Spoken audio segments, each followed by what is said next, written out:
Hello, ladies and gentlemen, boys and girls, college football fans across the nation and around the world. This is Tim May with the Tim May Show, and I'm going to get right into it. As you can tell, I have capable hands to handle the yoke on this magnificent airplane today. I've never had more capable hands in that co-pilot seat than Cris Carter, maybe the greatest hands of all time, definitely the best I've ever seen.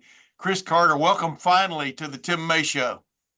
Well, thank you, Tim. Thanks for inviting me. Glad that we could get our schedules coordinated Yeah. and get on your podcast. Hey, real quick before we get into what you're doing now and stuff, because I'm very interested in that as much as anything else. But you know, Cris, covering Ohio State football, this is my 41st season.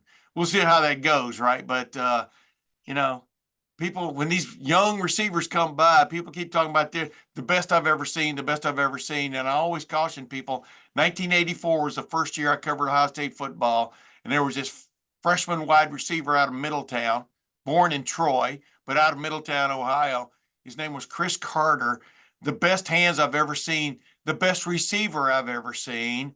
And just like when they start talking about linemen, I go, well, okay, but Orlando Pace was pretty damn good. You know what I mean? Right on down the line. But Cris, you're still number one in my book as far as it comes to Ohio State football wide receivers, although there has been a cavalcade of them since you. But I just wanted to throw that out there. It's not even a question, but have you been impressed by what Ohio State has done, especially over the last several years, this parade of wide receivers?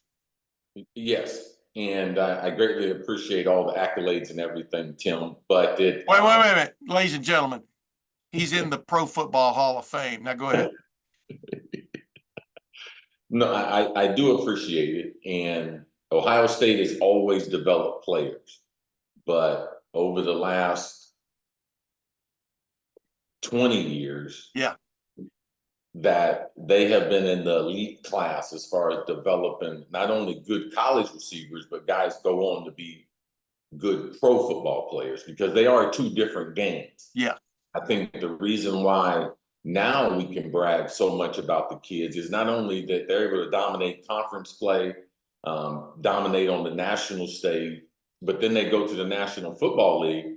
And because they're coached at such a high level, and because the expectations in the room now, the wide receiver room at Ohio State is so high, and they do a great job of developing guys, keeping guys humble, and getting them in there, getting them just enough until they're ready to be stars. And then they transition over to the NFL, because a lot of the techniques that they're learning now transition to the NFL. So it's not a college wide receiver and a pro wide receiver. It's a developmental wide receiver who's able to play both. So that's it's not just the names. It's not that they dominate college football, but they transition to the highest game, and that's the NFL, and have been dominant at the NFL level. That's why, we're in the breath when they say who creates the best wide receivers. And people can say, yes, in Ohio, the Ohio State University is wide receiver U. yeah. Do you attribute a lot of that to Brian Hartline, or I could have been your wide receiver coach, I think. You understand what I'm saying? But do you attribute a lot of that to Brian Hartline and the program he's like taken and run with? What do you attribute that to? Because you've been around. Well, I think all the head coaches that have been there have made it important to develop the wide receiver. Yeah. When when Earl Bruce left, that was the beginning of getting more explosive players at the position. And you could see every coach after that, it was their concentration to have playmakers. And it happened at that time that, yes, I had been an All-American, and I had removed the myth that you can go to Ohio State, because no one besides my mom really wanted me to go to Ohio State. Wow. Everyone wanted me to go somewhere else, either play basketball or go somewhere where they threw the football. Yeah. And I know now everyone's like, oh, yeah, Ohio State was great for him, but it was a very, very tough decision.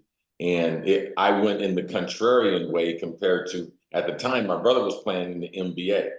And he wanted, and a bunch of other people wanted me to do other things. So I think it's a combination of the coaches' emphasis. We've had great coaches, not only head coaches, we've had great position coaches that emphasize it.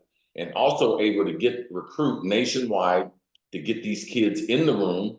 And then you also have to give the kids credit because they have worked hard and they've also been humble enough to be able to listen and develop. A lot of kids don't want to develop. They think they're ready right now.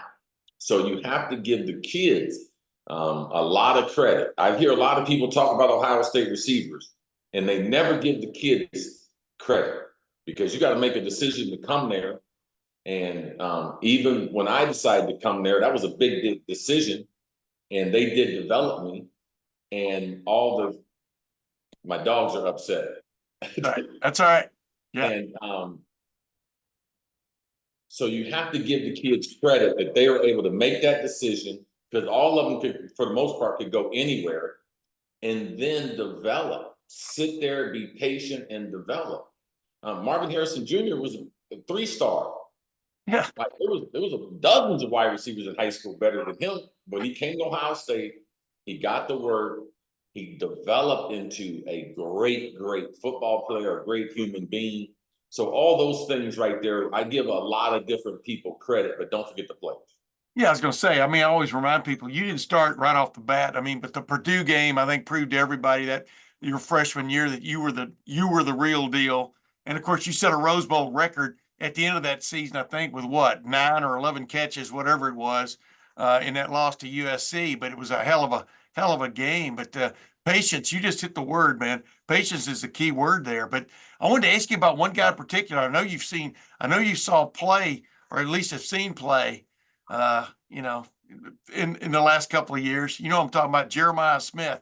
I'm telling you, when I put that out there about you a while ago, this young man, we've only seen him in spring ball, but Chris, he reminds me so much of you from the standpoint of he's already got a little bit of a decent body to him from a developmental standpoint, and he can catch the ball, whatever, but he is so much like you in the sense of what I loved about your game was forget about the fact that you had decent speed, great hands, etc. You know how to position yourself, and I think, I'm not saying that is not innate. That has to be developed, but he has a knack for going for the ball. And as I like to say, getting between the ball and the defender, which is 2/3 of the battle. And this is the closest I've seen to you of a wide. All these other wide receivers have great attributes, but this is the closest I've seen. And what are your thoughts on Jeremiah Smith?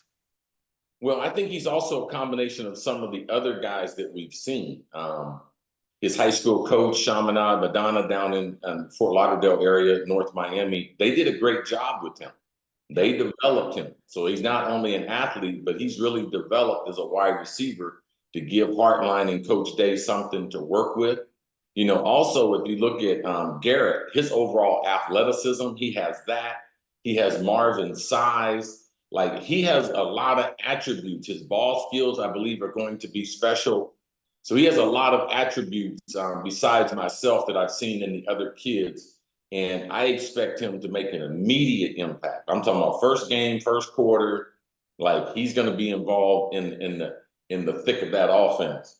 Hey, where did that burning desire, though? I mean, there's also what stood out about you from the first time I met you is you wanted to be good. You wanted to play. You wanted to sacrifice and do what it took to get on the field. I mean, you weren't just pretty boy, you know what I mean, coming out of wherever. I mean, you put in the work. Where does, I don't know, some kids have that a little bit and some kids don't, right? But Right. Where did that come from for you?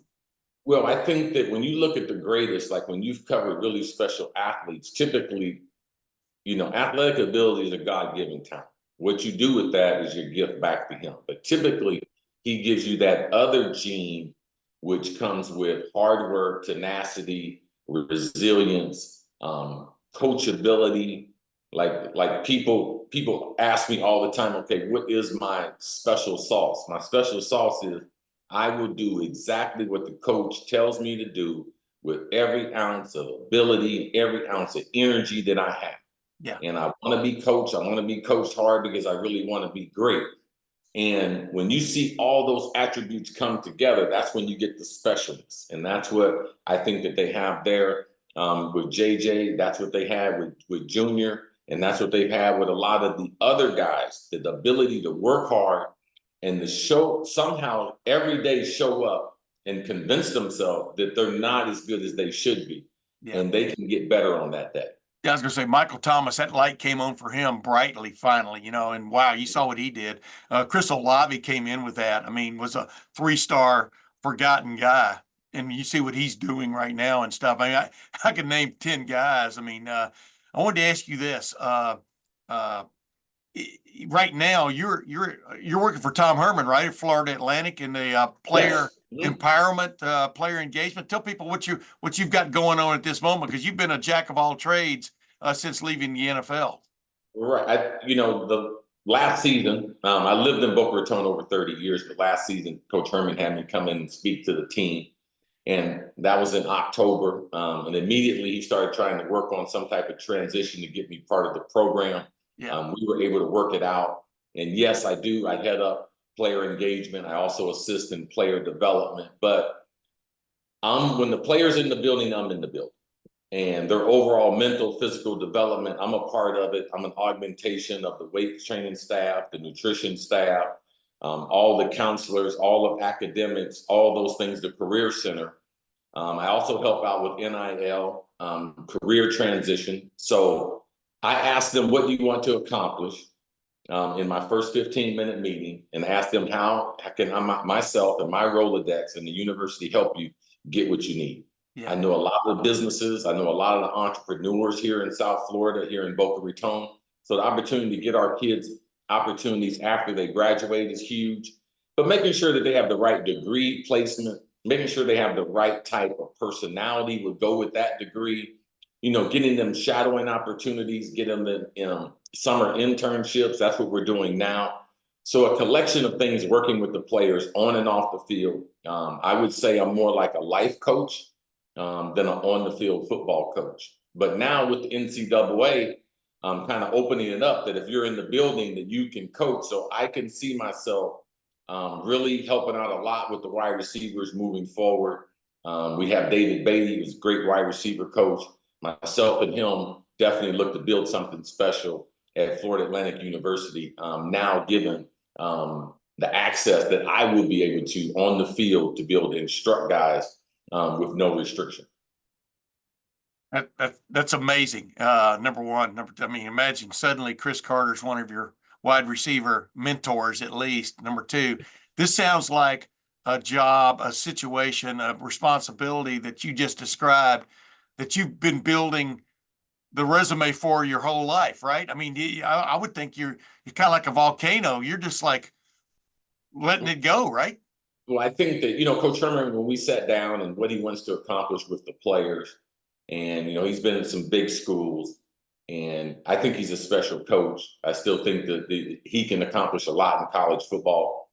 But the last 4 years before getting to FAU, I've been in NFL players programs and NFL legends programs. So doing player development there, helping our players maximize their marketing opportunities, working with our legends, transitioning from the game into their second career. So a lot of the things that I've done over the last 40 years definitely get me ready to be able to do this on a daily basis. So I think that is a very, very good comparison. I tell the kids that wherever you step over the next 30 years, I've either stepped in that step or I've stepped to the left or to the right of that step. So as you walk through life, let me help you through the good decisions I made and also the bad decisions that I made to be able to assist you in this journey. Chris, are you amazed? I mean, I was writing about this when I was covering you. And we know what happened in 1987, the Norby Walters thing, and all of a sudden you had to give up college football. Ohio, we remember that. I remember that day. Yesterday, I was at a press conference with you over in Indianapolis. You were getting ready possibly for a supplemental draft, and they let some of the guys get back in, but Ohio State did not. Rick Bay opted not to let you get back into college football. You remember all that. I mean, it was crazy. But my point is this. I was writing forever that you guys should have been sharing somehow, some way in the revenue generated by college football, by putting your knees and ankles and elbows in jeopardy. And not just because of that, but because people were showing up to see you play, both in the stadium and on television and stuff. Can you believe the day finally has arrived that revenue sharing is is going to be part of college football headed forward starting next year? Yeah, I mean, it's been a slow process. I think that that when they got the NIL originally, I knew that that wasn't the overall answer. Yeah. And then you started getting, lawsuit after lawsuit, and no one wants to be sued. And the NCAA, with all their attorneys, they're starting to settle. And you could see the movement really moving in the players' favor. This is definitely the most favorable time to be a student athlete and to be able to help them navigate through that period in their life. It's like no other.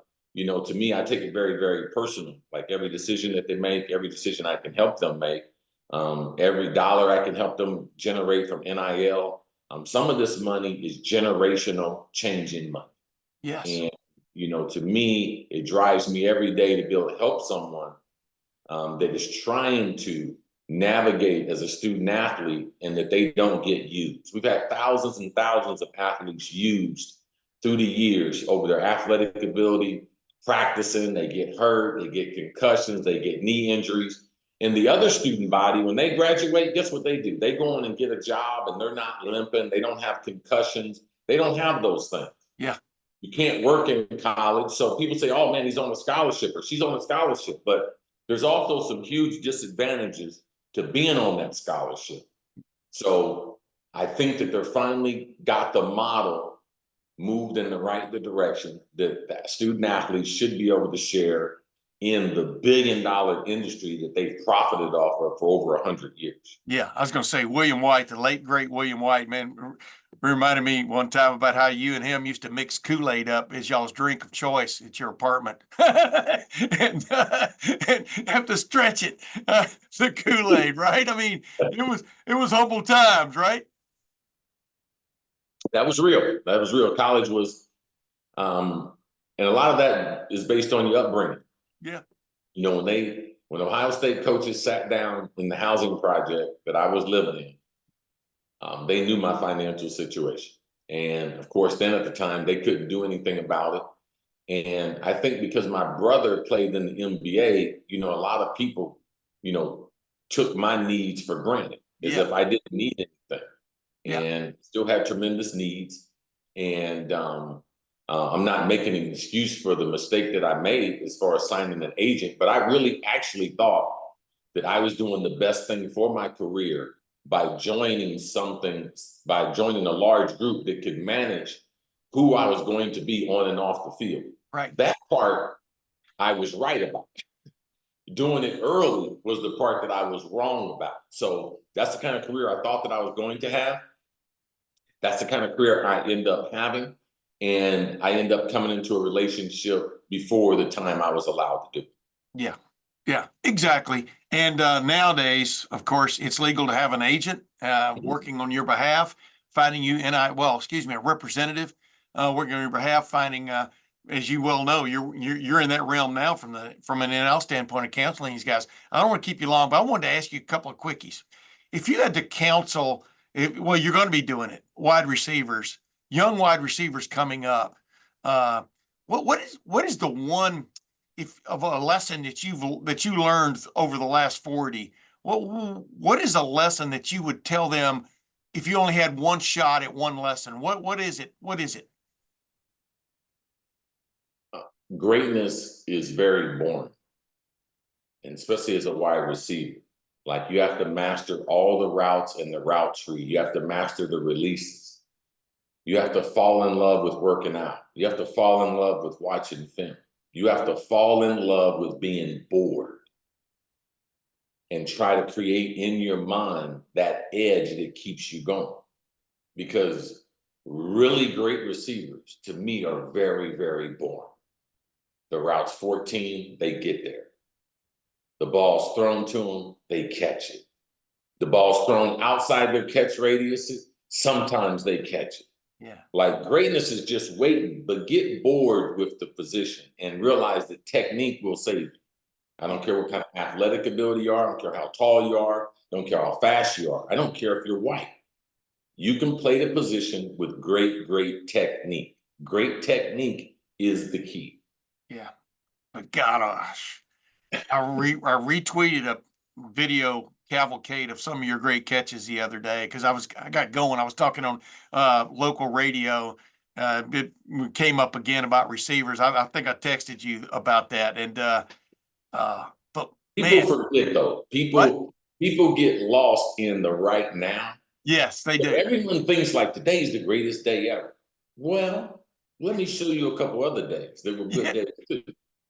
yeah, And when you come through decades and decades of great athletes, sometimes every once in a while, you have to be able to show people that, let me show you something that transitions time.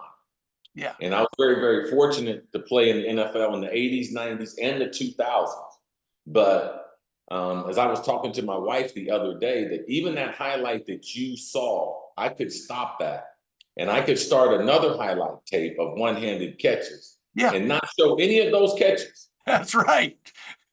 And the people, they lose the respect sometimes for a gift. Sometimes it's a musician, sometimes it's an artist. They lose respect for the greatness that we've already witnessed. And I know because you were there, I try to tell people, what's the best catch you ever made? I said, man, I used to make catches at Ohio State that the people used to stand on the sidelines and applaud. And I remember Coach Miles telling me that there's never a player in the history of Ohio State that made people applaud at practice. At practice. We're Like talking about practice. and that's without gloves. Yes. You know, to me, you know, practice is the proving ground of who you really, really are. So I was always a great practice player, and that started with that intensity that we had at Ohio State. From the time you hit the grass, start running, man, I loved it. I loved it. I loved it. Loved it. It was a perfect place for me. Hey, real quick, my first preseason practice, you know, back then you could go to practice as a reporter, and I'm standing there, and you make this great catch. I think it was near the sidelines, and then about 10 minutes later, I'm sitting there talking to Coach Bruce somehow, some way, and I hear this boom, and then 20 seconds later, I hear a boom, and I look over, and it's a football in the air about 800 yards. It looks like, and it's Tom Tupa, and I'm going, geez, you're still what I'm saying. What a collection! what a freshman class! But then two of the most spectacular guys at their position I've ever seen, and it was both on the opening day of practice. I'm going, man, Tim, you're not covering Ohio University anymore. But I wanted to ask you before you get done here, Cris. Is there one catch from the standpoint of just meaningful that if you replay in your mind just stands out? Because what stands out to me about running correct routes, the ability to separate when you needed to, the ability to get in between when you needed to. But dude, when you're reaching out there on some of these catches, there is just a desire to catch the ball no matter the circumstance. You understand what I'm saying? It just jumps off the video at you. Right. Was there one that just really, if you had to play one over and over again, that you would play? I don't think all that is possible without the first one. And Yeah, people won't remember the Oregon State game, our first game in the horseshoe. yeah, And we had walked through the day before the plays we were going to run, and Coach Bruce had subbed me into the game early. And we ran this play, and he's like, we're going to run this tomorrow. We walk through it. I catch it. Tom Zach throws it to me. And we call it on Saturday, and the ball was coming to me, and I just completely froze. And I drop it. And yeah. I mean, when 100,000 people boo you and you're in high school, man, I mean, like, it's like, oh my God. It's like, and that was my first play with the Buckeyes. Yeah. But Coach Bruce looked at Coach Tressel and was like, what was that? And was like, throw it to the kid again.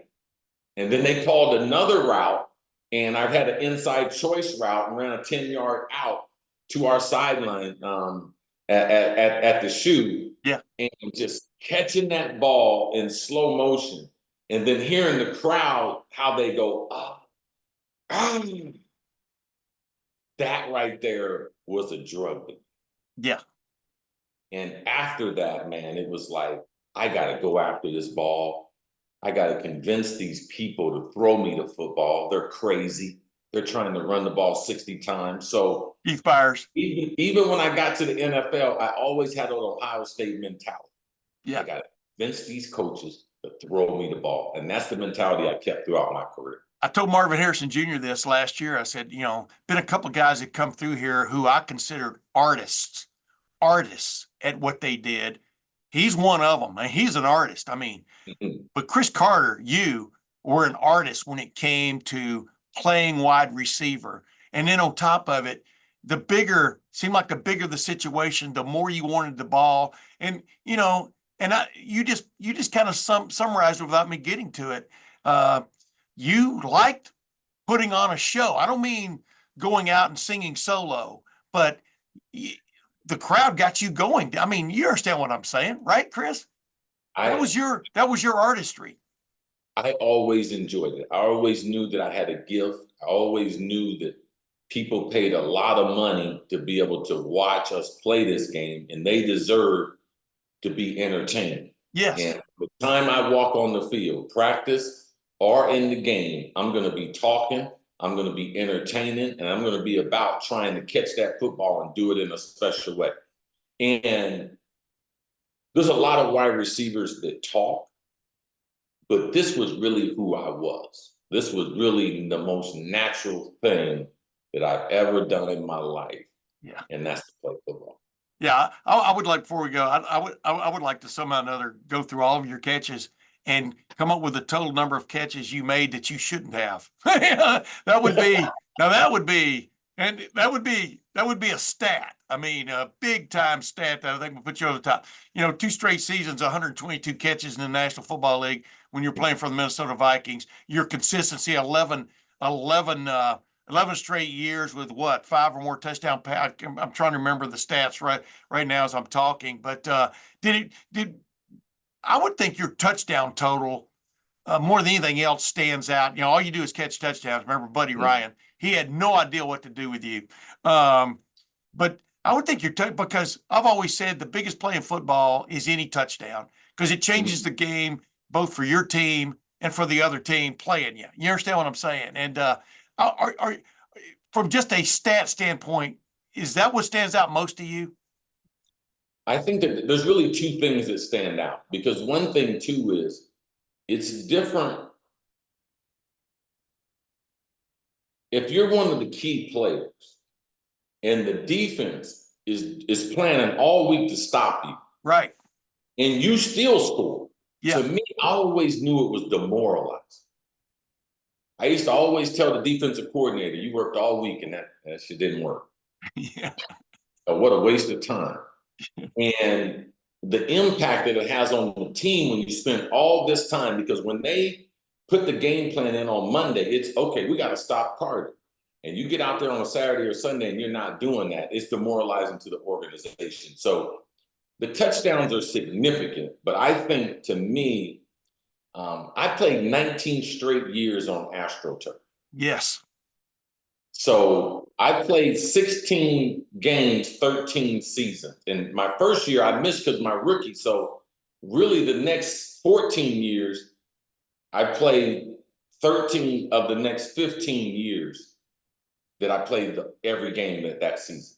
Yeah. That to me is the mark of doing something at a different level when you are available and you miss a handful of NFL games over a 16-year career. That to me is the most amazing stat that I have. The availability aspect of things, the toughness aspect. I've always thought that was the big lawsuit that was going to be coming, is that you guys played on AstroTurf, because, well, I remember Terry Glenn got hurt on that same turf at Minnesota, laying out for a pass, and right on down the line, I could name a bunch of other guys, but that's a story for another day. Hey, last thing I wanted to ask you. I asked you about what you would tell these receivers, et cetera. Well, what would be a key for them? But I wanted to ask you this: will NIL end up spoiling the college game, or what is your take on the NIL, because finally, like I said 3 years ago, the NCAA kicked paying players the can so far down the road, somebody else stepped in and started doing it. You know what I mean? And the transfer portal that came along at exactly the same time. I believe in guys being able to find, you know, their Valhalla, if in fact you want to call it that. But you know, 2 or 3 transfers, I'm not sure you're going to find it.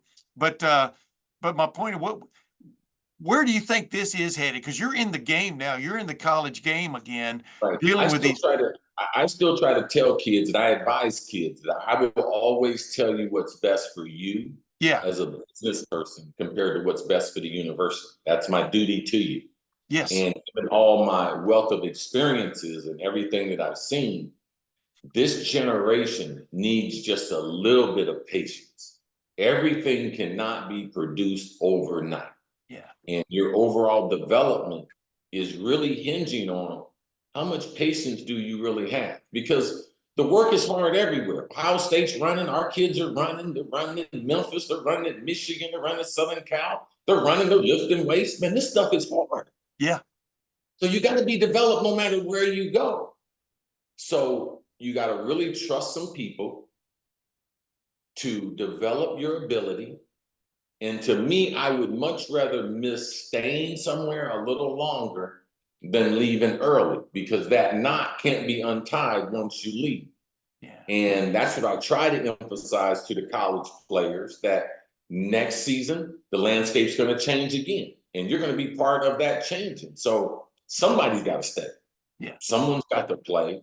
But there are things that you're a better fit somewhere else, and there's a better opportunity. Yeah.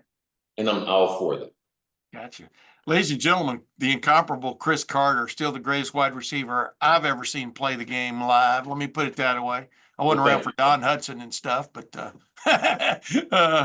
Cris Carter, thanks for joining the Tim May Show, my man. Thank you. Thanks for inviting me. Maybe we'll do it again during the season or something. You got it, man. And ladies and gentlemen, until next week, this is Tim May. I'll see you then.